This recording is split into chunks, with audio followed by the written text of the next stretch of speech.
ঘন কুয়াশা ও হিমেল হাওয়ায় উত্তরের জেলাগুলোতে বেড়েছে শীতের তীব্রতা। জনজীবনে দেখা দিয়েছে স্থবিরতা। হিমালয়ের শীতল হিমবায়ুর সাথে টিপটিপ শিশির বাড়ছে। আবহাওয়া অফিস জানিয়েছে তাপমাত্রা কমে শৈত্যপ্রবাহ বয়ে যেতে পারে। বেড়েছে ঠান্ডাজনিত রোগীর সংখ্যাও। বিস্তারিত ডেস্ক রিপোর্টে। হিমালয়ের হিমবায়ুর সাথে ঝরছে শিশির। ঘন কুয়াশা ও হিমেল হাওয়ায় উত্তরের জেলাগুলোতে বিপর্যস্ত হয়ে পড়েছে জনজীবন। গ্রাম অঞ্চলের মানুষ আগুন জ্বেলে চেষ্টা করছে শীত নিবারণের।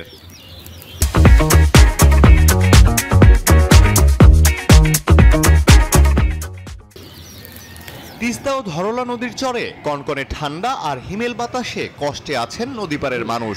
বেলা বাড়ার সাথে সাথে সূর্যের দেখা মিললেও তাপপ্রবাহ কম। দিনমজুর, খেটে খাওয়া ও নিম্ন আয়ের মানুষেরা পড়েছেন চরম বিপাকে।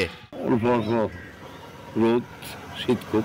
সকালে একটু ঠান্ডা, একটু পরে রোদ উঠে একটু লাগতেছে, একটু পরে হাত গুলার ব্যথা হইতে আছে। এদিকে হাসপাতালগুলোতে বেড়েছে ঠান্ডাজনিত রোগীর সংখ্যা।